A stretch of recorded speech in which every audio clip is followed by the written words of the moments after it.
Hello and welcome to the latest video in our short series on constructive development theory.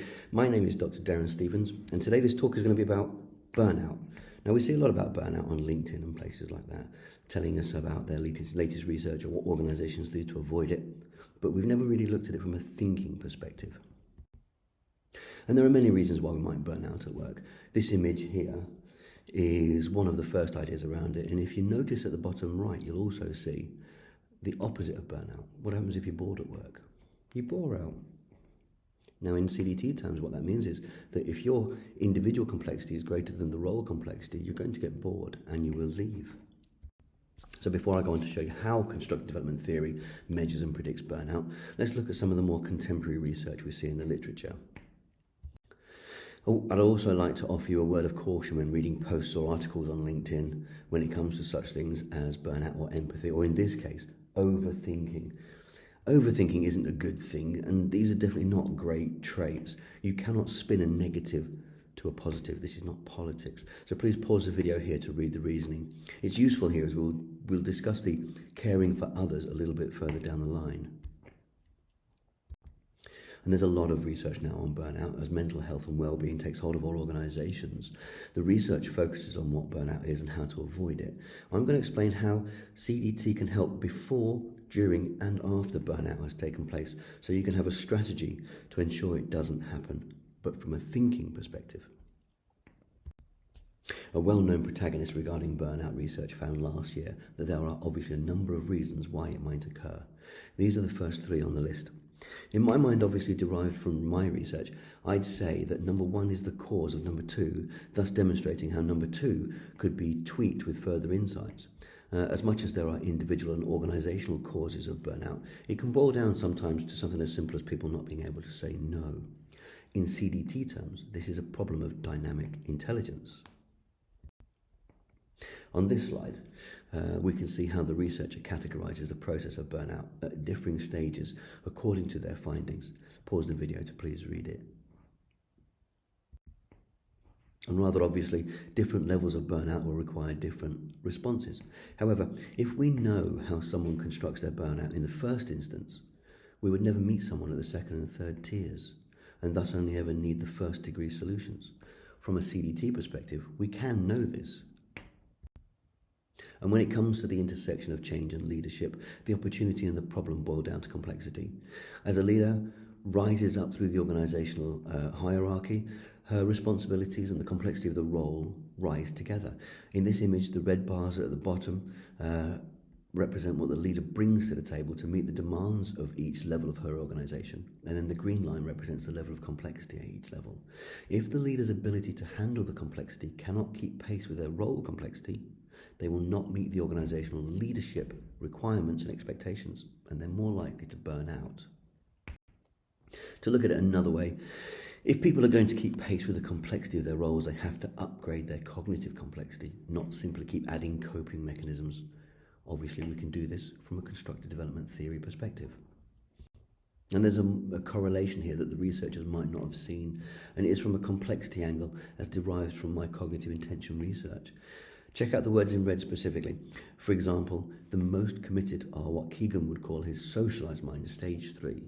Now this is an obvious finding. The deconstruction of this from a CDT perspective is on the next slide. Now a new perspective here.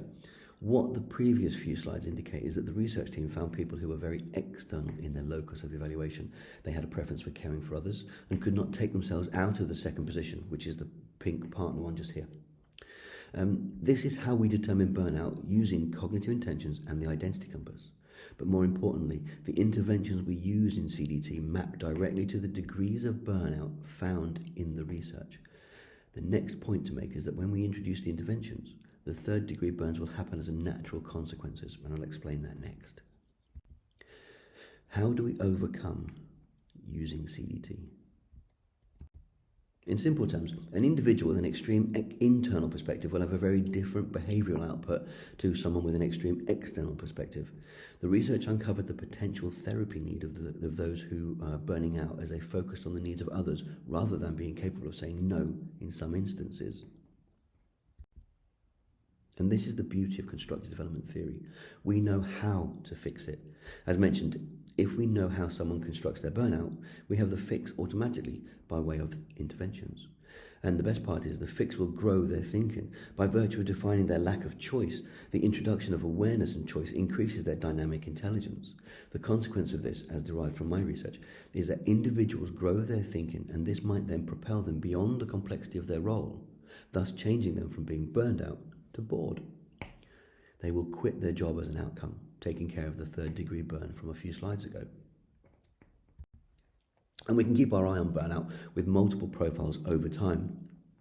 And we can actively see which cognitive intentions are changing due to our interventions with the client. And with greater dynamic intelligence, we get a propensity for resilience. The last slide suggests that the higher level thinker is not prone to burnout in the way the lower level thinker is.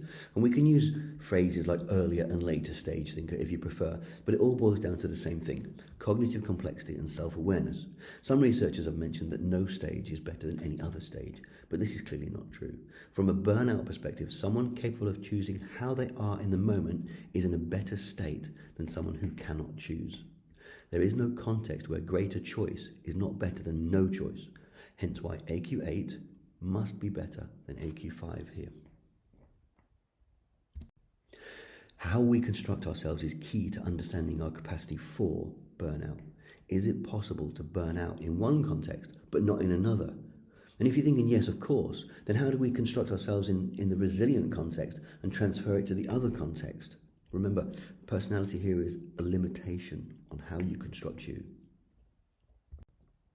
The goal will be to get to a position in our construction of self where we are capable of thinking above and beyond our potential to burn out. The more complex our thinking, the less likely we are to burn out, as we are more able to cope within a VUCA environment. And we can choose to say no. We can choose to step back from the emotion. We can choose to take care of ourselves first. We can choose not to focus on others habitually as our awareness is raised. I think this would further the findings of research teams immensely. And this slide is about leadership, but it maps to the prevention of burnout too. It means greater dynamic intelligence. If you'd like to learn how we use CDT to overcome burnout, then do get in touch today. And remember to subscribe. I always forget that part. Thank you for listening, and take care.